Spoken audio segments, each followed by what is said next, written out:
वहाँ मुझे फिर आगे रहनुमाई फरमाई कि आप इन्हें कहें कि अब अपना घर आबाद कर ले, निकाह कर ले, कोई अच्छा लड़का देख के। अगर कोई लड़का हो तो हमें बताए तो मैं भी बात कर सकता हूँ, और कोई ना हो तो मैं तलाश भी कर सकता हूँ, और आप मेरे बारे में भी सोच सकती हो। अब मैं डरने लगा। मैंने कहा अगर मैंने इनको ये बात कह दी, ये मेरे खिलाफ वीडियो बना देंगे कि ये मौलवी सब बड़े बदतमीज़ होते हैं। 2 नफल पड़ गए जिस दिन से ये बात आई, उस दिन से लेके 2020 2 साल। लेकिन वो 2 सालों के अंदर वैसी नफलें कभी पहले नहीं पड़ी, पहले कभी नहीं पड़ी, और उस दिल के साथ भी नहीं पड़ी। अल्लाह माफ़ फरमाए। वो कहते हैं ना, अल्लाह के लिए दुनिया भी मांगते, अल्लाह दे देता है। के बाद जब कोरोना पहली दफ़ा खुलने लगा तो हमारे यहाँ से जब ऐलान हुआ हुकूमत की तरफ से, तो मैंने इन्हें कहा कि कोई बात नहीं भी, आप काम करें और थोड़ा सा। He was the one who was telling me थोड़ी सी walk. हमारी बातचीत हो चुकी Don't थी। leave anything now. ख़त्म हो तो फिर मैं थोड़ी सी सुनाता हूँ। तो हमारे जो नाजरीन देख रहे हैं, उनमें जिनकी शादियाँ नहीं हुई उनको बड़ी हिम्मत होगी लड़कों को। तो मैं ये कहा करता हूँ कि मुझे अल्लाह ताला ने सना दे दी ना, तो अगर कोई किसी भी लड़की का इरादा रखे ना, अल्लाह से मांगता रहे, कोशिश करता रहे, तो पूरा हो जाता है, निकाह हो ही जाता है आखिर। तो एक इनको कॉन्ट्रैक्ट आया कि भाई, ये बातें तो 20-30 साल पहले हमारे सामने आनी चाहिए जी जी जी। तो एक कोई कॉन्ट्रैक्ट आया कि भाई ये सूट है, खतरों का खिलाड़ी एक इंडिया में शो आता है, उसमें ये रह चुकी थी। तो वो आमतन साउथ अफ्रीका में शूट होता है वो सारा। तो लॉकडाउन था, और लॉकडाउन खुला था दुनिया भर के अंदर, थोड़ा थोड़ा खुलना शुरू हुआ था। तो उस साल वो लोग शूट कर रहे थे इंडिया ही में।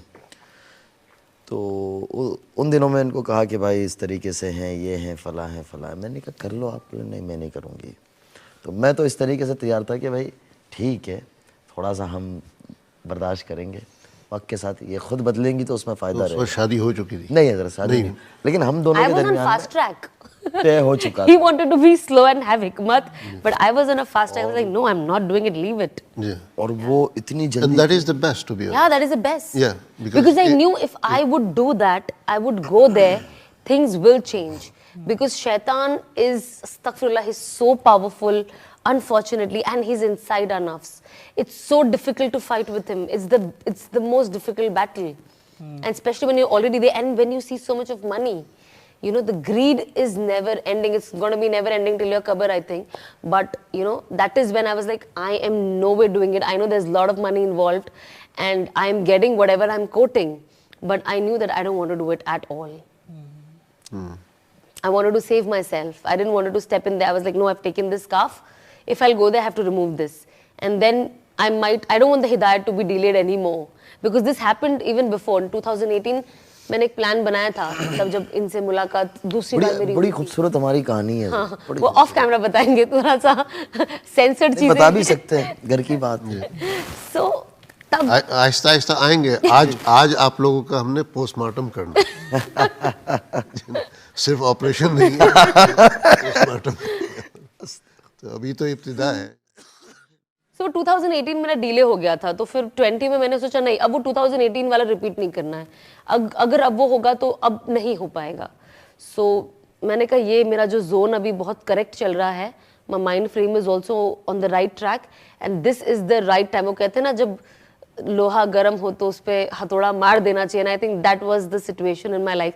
आई सेड अब इसे ठंडा होने नहीं देना, let's make the most of this time. माशाल्लाह जो है। तो इनकी तरफ आते हैं, तो इनसे मुलाकात कैसे और कहाँ किस तरह हुई? First time we met in Mecca, अल्लाह के घर ही मुलाकात हुई थी। माशाल्लाह। एंड दैट्स सो स्ट्रेंज कि बस 5 minute we met. I was living and I met him. Of course his नियत वाज दावत। He came with somebody else and he got to know I'm there. He took my number, he messaged me and apparently we had a common friend, एक common दोस्त थे। तो हम मिले और मैं बस इंडिया निकल ही रही थी, तो बस 10 मिनट की मुलाकात हुई, मैं निकल गई, फिर हम बीच में थोड़ा टच। उसमें भी ये हुआ हज़रत, 3 दिन तक उन्होंने मुझे रिप्लाई नहीं दिया मैसेज का। एक इंडस्ट्री के एक्टर थे हमारे भाई साहब, तो उनको लेके मैं उम्रे पे था। तो जब मैंने मैसेज किया तो वो 3 दिन तक तो मुझे, हाँ वालेकुम अस्सलाम, मैं 4 मैसेज करूँ उसका जवाब ये आ गया। अब मेरे तो गुमान में भी नहीं था ना कि अल्लाह मियाँ मेरे आगे मुक़द्दर में ये करेगा। ये 2017 की बात है, 2017 की।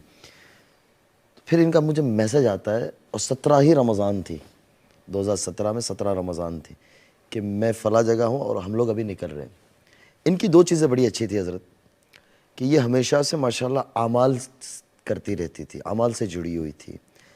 इनकी रोज़ाना की सूरह रहमान सूरह वाक़िया नहीं जाती थी, 5 वक्त की नमाज इनकी इंडस्ट्री के ज़माने में भी नहीं जाती थी। अच्छा। हाँ, नमाज इनकी कज़ा नहीं होती थी, ये सूट पे भी होती थी, वहाँ भी नमाज़ पढ़ती थी और ये मशहूर थी। हमारे यहाँ के जितने बड़े अदाकार हैं तो अब भी ताल्लुक़ है, दोस्ती यारी है उनसे, वो कहते हैं कि ये इसके लिए बनी नहीं थी, अल्लाह मियाँ ने इसको कुछ काम लेना होगा इसलिए इसके उस तरफ भेज दिया।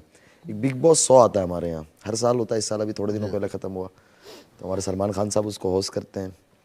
तो हमारे यहाँ बहुत मशहूर म्यूज़िक डायरेक्टर है, वो मुझे कहने लगे शादी के बाद कि यार ये उसके लिए बनी ही नहीं थी। मैंने क्या, क्यों? बोले कि कई सालों पहले जब मैं कुछ एक मसला हुआ था तो सलमान साहब ने मुझे कहा कि आप जाएं और थोड़ा सा उस मसले को देखें अंदर, जो इनके साथ दूसरे ग्रुप वाले साथी जो थे। तो क्या मैंने इनको देखा रात के वक्त एक कोने में नमाज़ पढ़ रही थी, तो मैं देख के बड़ा हैरान हुआ। मैं आया तो मैंने सलमान खान साहब से पूछा, बोले ये एक लड़की है सना खान, इस तरीके से एक्टर है। तो बोले मैं बहुत हैरान हुआ। और उसके बाद बोले मैंने हमेशा देखता था कि ये माशाल्लाह दीन से जुड़ी हुई थी, और सबसे बड़ी बात ये थी कि ये भाई बहनों में कोई नहीं है, ये अकेली है, भाई बहन इनके कोई नहीं है अपने वालिदैन की। इनकी वालदा को 2013 के अंदर क्या हुआ था, ब्रेन हेमरेज हो गया था 10 में।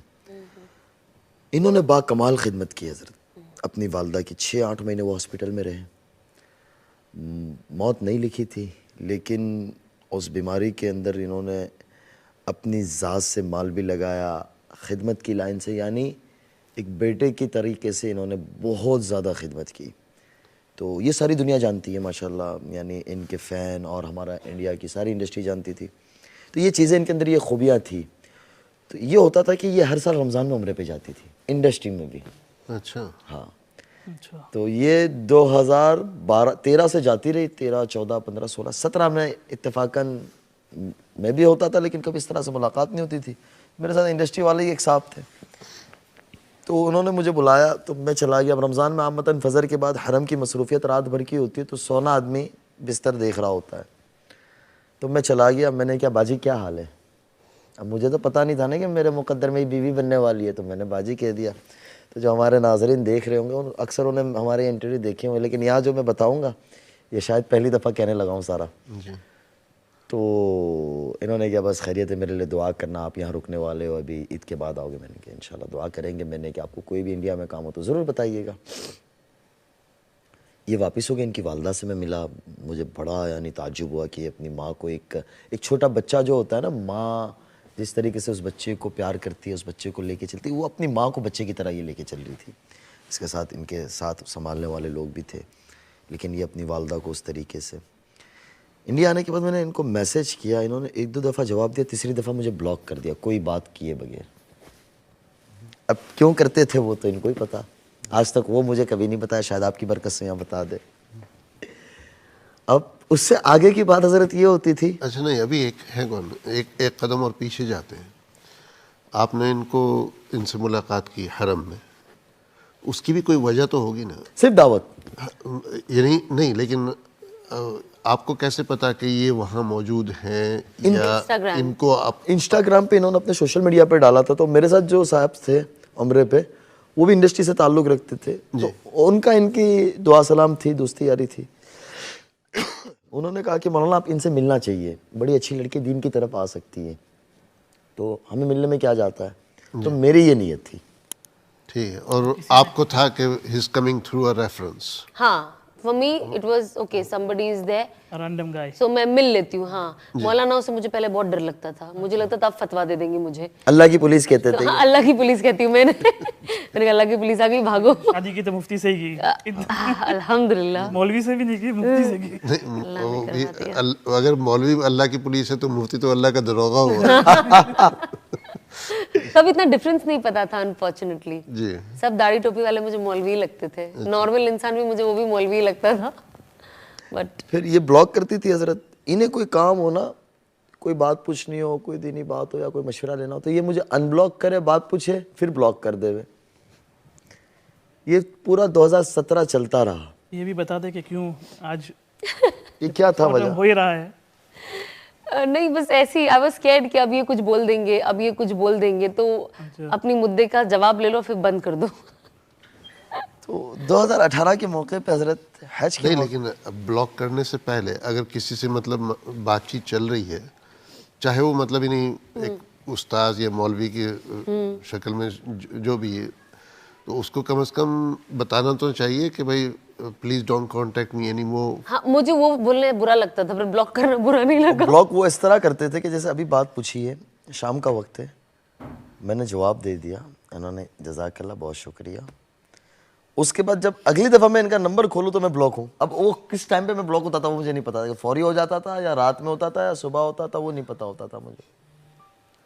तो कुछ इस पर इनका मसला हल करें। जी जी, मैंने बोल दिया उनको, मुझे डर वो आज लगता तक था। मुझे उसका जवाब सही मिला ही नहीं है जिससे मैं मुतमईन हो जाऊँ। 2018 के मौके पे हज़रत मैं हज पे था, अल्लाह हरमैन बहुत ले जाता था अल्हम्दुलिल्लाह पहले से ही। तो हज के मौके पे हमारे एक बुज़ुर्ग हैं मातारी जुल साहब, मैंने उनको कहा, मैंने क्या एक लड़की है, तो आंटी मौलाना के घर में से जानते थे इनको कि हाँ वो स्नैपचैट वगैरह पे रखते रहते हैं, साफ़ी इंस्टाग्राम वगैरह के ऊपर। तो माँ का मेरी बात कराओ इनसे। तो मैंने माँ का कोई आया इनका, कोई अभी आखिरी कोई मूवी मैंने क्या जाती काफ़ी करती रहती है। तो उन दिनों में इनकी एक वेब सीरीज़ आई थी जिंदाबाद के नाम से, तो उसमें ये कोई अफसर बनी हुई थी, तो ये बंदे बड़े पिट रही है उसका, उस तरह से सूठा। मैंने कुछ चीज़ें दिखाई, मैंने इनको मैसेज किया कि मौलाना आपसे बात करना चाह रहे हैं। तो इनका 2-3 घंटे के बाद जवाब आया, जी जी यस। मैंने कहा मैं अनस हूँ, मुझे अनब्लॉक करो। वो नंबर भी ब्लॉक। मैंने क्या या अल्लाह खैर है। मैंने किया, मेरे साथ एक दोस्त था, मैंने कहा आपके पास व्हाट्सअप नंबर है ना सऊदिया का, वो मुझे दे दे फिर आप ले लेना। मैंने एक मौलाना से वीडियो बनवाया, मैंने कहा इनको भरोसा तो हो कि मैं बंदा सही हूँ। अब अभी तक कोई तसव्वुर में ना निकाह थी ना शादी थी, क्योंकि हम लोग सीधे साधे मौलवी लोग। तो यहाँ बताता हुआ ज़रा तक मैं वो, तो मैंने वो वीडियो बनवाई, भेजा इनको, तो इनको लगा कि हाँ बंदा सही है। इन्होंने कहा कि जी बात कराएं, बात नहीं, करें। इनको बंदा सही है नहीं लगा होगा, बंदा हाँ बात सही कर रहा है। बात सही कर रहा है, ये बात भी सही आपकी करने में सही और बंदा सही होने में दोनों में जी फर्क है। जी। तो बात जब कराई तो मौलाना कहा कि बेटी क्या हाल है, मैं आपसे मिलना चाहता हूँ। उन्होंने कहा कि मौलाना मैं तो इंडिया में होती हूँ। तो बोले बेटा दुबई आना हो तो बताइएगा। बोले मैं नेक्स्ट मंथ आ रही हूँ एक इवेंट के सिलसिले में, क्रिकेट इवेंट है। तो मेरी वालदा भी बोले साथ होगी। ये इन्होंने हज़रत मौलाना को ये कहा, तो बोले बहुत अच्छी बात है। उन दिनों में 2018 का हज अगस्त के आखिरी दिनों में था, सितंबर आया, सितंबर की 25 तारीख तय हुई थी। 20 को मौलाना की तरफ से पैगाम आता है कि भाई मैं घर वालों के साथ आ रहा हूँ। मैंने इनको मालूम किया, तो उसके बाद मैं ब्लॉक नहीं हुआ, शुक्र है, उस बात कराने के बाद। तो हैवी वेट हो गए ना। ये रेफरेंस ज्यादा बड़ा था। तो उसके बाद ये हुआ कि मैंने इनको क्या बोले, मैं तो आ गई हूँ, दुबई में ही हूँ और मेरा कल इवेंट हो जाएगा, उसके बाद 2-3 दिन मैं फ्री हूँ। तो किस वक्त मिलना है? मैंने क्या 25 तारीख को ज़ोहर की नमाज़ के बाद। मानो मुझे कहा कि आप भी आ जाएं, मैं भी चला गया। तो ये अपनी वालदा के साथ, इनकी दोस्त के साथ मिलना ही, मौलाना अपने घर वालों के साथ थे। तो मौलाना इसको मिले, बड़ी हंसी मजाक 2-2.5 घंटे हो गया था, हंसी मजाक सारी चीज़ें होती रही। हम लोग साथ ही बाहर बैठे रहे दूसरे कमरे में, और मौलाना ने इनको कुछ हदिया वगैरह दिया। ये रुखसत हो गई। ये अपने उसी लिबास में आई थी जो इंडस्ट्री का लिबास यानी था, लेकिन सर पे वो हल्का सा दुपट्टा, जो दुपट्टा बार बार गिर जाता है। दुपट्टा, हाँ दुपट्टा जो बार बार, दो पट्टा, हाँ तो वो बार बार गिर जाता था। मैंने क्या आप उसका इतना ज़्यादा मैंने क्या ख्याल ना करें, कोई बात नहीं, गिर जाने दो, कोई बात नहीं। मैंने इनको रिलैक्स रहो, मैंने कहा मौलाना भी हमारी तरह ही है। मैंने क्या, मौलाना ने कोई दीन की बात नहीं की इनसे, सिर्फ हंसी मजाक। ये मुझे जानने लगी, मुझे कहती है यार बहुत अच्छे मौलाना है ये। मैंने कहा क्यों? बोले यार इनको तो इंडस्ट्री का भी बारे में काफ़ी कुछ पता है। मैंने क्या, ऐसा ही है। हज़रत अक्टूबर आ गया, मैं भी इंडिया आ गया। नवंबर में मैं शेरोज़े जमात में था, तो मैं ऐसे सोया हुआ था। हमारे अंकलेश्वर के पास एक इलाका है उमरवाड़ा, एक गांव है छोटा सा, अंकलेश्वर और ये पानोली के दरमियान। तो एक पुरानी सी मस्जिद थी, उसमें मैं लेटा हुआ था। मौलवी साहब का मैसेज आता है, बिस्मिल्लाहिर्रहमानिर्रहीम, अस्सलाम वालेकुम। मौलाना का मेरे ऊपर, बेटा मेरा दिल बड़े सरे सदर है, अगर तुम्हारा सना के साथ निकाह हो जाए तो बड़ी अच्छी बात होगी। एक लड़की जहन्नम के रास्ते से जन्नत के रास्ते पे आ जाएंगे, अल्लाह उसके रसूल बड़े खुश होंगे। मैंने हज़रत वो, मैं ऐसे लेटा हुआ था ना, मैं ऐसे उठ गया झटके से, लेकिन मुझे ये समझ में नहीं आ रहा ये कौन सी सना। ऐसा मैसेज सुन के तो मुर्दा भी जो है बिल्कुल ऐसा ही। तो मुझे समझ में ही नहीं आवे कि ये कौन सी सना। मैंने मौलाना को लिखा, हज़रत मौलाना ने मुझे कहा फ़ोन किया, बोले वही सना खान। मौलाना ने फ़ोन कट करके रख दिया। मैंने कहा या अल्लाह, मैं अब कैसे बात करूँ, मैं तो इसको बाजी कहता हूँ। तसव्वुर में भी नहीं था ना, क्योंकि हज़रत मैं एक बात बताता हुआ चलो, जो पहले कहने लगा था, मैंने कहा ये सुनाऊंगा निकाह के पैगाम के बाद तो अच्छा लगेगा। हमारे उस्ताद होते थे, वो कहते थे, मदरसे के तलबा होते हैं ना, कभी कोई जगह गलती कर दी, कुछ हो गया, कोई शिकायत आ गई, तो वो कहे कि भाई ऐसा क्यों काम करते हो, हम लोग रखते दाढ़ी, हमारी शक्लों के ठिकाने नहीं होते, पायजामे हमारे ऊँचे पहनते हैं, हम लोग कुर्ता पहनते हैं और खाते हैं बैंगन, कड़ी खिचड़ी, ये सारा खाना खाते हैं हम। तो बोले हमें तो लड़का भी ना देखे तो लड़कियों के पीछे क्या पड़ना, बोले जब मुकद्दर में अल्लाह देगा तो कर लेना निकाह, वरना घर में खामोश बैठे रहना। तो मुझे मेरे उस्ताद की बात याद आ गई। मैंने कहा यार, मैं एक छोटे इलाके के रहने वाला, बड़ा अंकलेश्वर एक छोटा सा शहर है, यहाँ से शुरू होकर वहाँ ख़त्म हो जाता है। मैंने कहा या अल्लाह, मैं कैसे बात करूँ और क्या करूँ, मुझे कुछ नहीं समझ आ रहा है हज़रत। दोपहर का वक्त था, असर गुजर गई, और मैंने कहा मैं किससे मशवरा लूँ ये बात का। तो हमारे एक बड़े अजीज़ दोस्त, वो मेरे साथ थे पढ़ने के ज़माने के साथ ही। मैंने कहा यार वो सना नहीं है? बोले कौन सना? मैंने कहा वो सना खान। बोले हाँ। मैंने कहा उनसे निकाह की बात है ये? बोले किसने की? मैंने कहा मौलाना साहब ने। बोले तेरा दिमाग ख़राब है, तू किधर वो किधर? बोले। मैंने कहा क्यों? बोले बिल्ली के ख्वाब में छिछड़े, बोले सुना है कभी? मैंने कहा हाँ। तो बोले अपनी शक्ल तो देख। मैंने कहा बात तो तुम्हारी सही है, मुझे भी नहीं समझ आ रही है, लेकिन वो मौलाना साहब भी तो कोई बच्चे नहीं है ना। अब मैंने मौलाना को कहा, मैंने कहा मैं कैसे बात करूं? तो मौलाना मुझे फिर आगे रहनुमाई फरमाई कि आप इन्हें कहें कि अब अपना घर आबाद कर ले, निकाह कर ले, कोई अच्छा लड़का देख के, अगर कोई लड़का हो तो हमें बताए तो मैं भी बात कर सकता हूँ, और कोई ना हो तो मैं तलाश भी कर सकता हूँ, और आप मेरे बारे में भी सोच सकती हो। अब मैंने क्या इनसे कहूँ मैं कैसे? हज़रत उस दिन मैंने पता नहीं अवाबिन भी पढ़ ली, जितनी नवाफिल पढ़नी थी पढ़ ली, सदका भी दे दिया, काफ़ी चीज़ें की मैंने कि अल्लाह कोई रास्ता खोलो, कोई जहन में कोई ऐसी बात। ईशा के बाद मेरे जहन में आया कि मैं इनको मैसेज करता हूँ। अब हज़रत मैं निकाह की बात करने लगा हूँ, मेरी अकल यानी लंबी थी भी नहीं, और वो क्या कि वे एक शौक़ भी था और खुशी भी थी। तो मैं इनको कह रहा हूँ, मैंने कहा बाजी आपसे कुछ बात करनी है। बात करने लगा हूँ निकाह की और बाजी लिख रहा हूँ। तो शुरू में मेरे पे बड़े वो हुए कि यार आप बाजी। मैंने कहा यार हमें तो पता थोड़ी ना था कि अल्लाह ताला ने मेरे मुकद्दर में लिखा हुआ है ऐसा आगे। मैंने इनको कहा कि मेरे आपसे कुछ बात करनी है। इनका रात 11 बजे मैसेज आया कि हाँ जी बोलिए। अब मैं डरने लगा। मैंने कहा अगर मैंने इनको ये बात कह दी, ये मेरे ख़िलाफ़ वीडियो बना देंगे कि ये मौलवी सब बड़े बदतमीज़ होते हैं।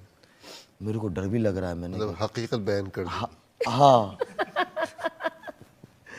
उसके बाद अल्लाह मियां ने मेरे दिल में डाला, मैंने कहा एक काम करता हूँ, ये 2 वॉइस नोट मैं सीधे इन्हें भेज देता हूँ। मैंने वो वॉइस नोट मौलाना साहब के इनको भेज दिया, नीचे लिख दिया। मैंने कहा मैं नहीं कह रहा हूँ, मौलाना कह रहे हैं ये बात को। और फिर मैंने फ़ोन बंद कर दिया। और फजर से पहले मैं उठा मस्जिद में, मैंने ताजुद वाजुद पढ़ी, अल्लाह मियां से दुआ हुआ करके मैंने देखा तो इन्होंने हंसते हुए सिंबल मुझे भेजा हुआ था। मैंने कहा चलो पहला मरहला तो गुजर गया। खैर नवंबर इस तरीके से गुजर गया। दिसंबर में मैं कहीं सफ़र पे था, दुबई में था। मौलाना साहब का कहीं आगे सफ़र था, कनाडा जा रहे थे, तो उनका स्टॉप था। माँ साहब ने इनको फ़ोन किया कि बेटा आपकी आंटी भी साथ है, अगर आप आ जाए तो बड़ी अच्छी बात होगी। तो इनका कोई सूट था उस दिन और घर में कोई शादी की तकरीब भी थी। तो वो दोनों चीज़ें छोड़कर ये एक दिन के लिए मौलाना को 2 घंटे के लिए मिलने आई। अब मैं मौलाना के एक बड़ा स्वीट हाउस के अंदर एक कमरा था, वहाँ मैं बाहर कमरे के बाहर खड़ा हूँ। मौलाना साहब के बेटे और हमारे कुछ दूसरे दोस्त अहबाब, तो मैं खड़ा हूँ। तो उन लोगों को मैंने बताया था कि मेरा इस तरीके से इनसे रिश्ते की बात हुई है। तो वो लोग सारा मेरी मजाक बना गए। बोले तेरा दिमाग ख़राब है, तुझे इंग्लिश, मुझे इंग्लिश नहीं आती, अंग्रेज़ी मुझे इतनी तब तो बिल्कुल नहीं आती, अब थोड़ा बहुत ये मेरी उस्ताद बने हुए हैं। मैंने कहा कुछ तो आप उस्ताद बन जाए।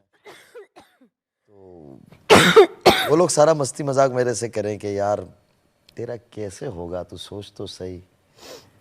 मैंने कहा बात तो सही है, मेरा चेहरा जब मैं खुद शक्ल आईने में देखता हूँ शीशे में तो मैं कहता हूँ कभी मुमकिन नहीं है। लेकिन इतना था कि अल्लाह से मैं मांगता था, रोज़ाना 2 नफल पढ़ गए।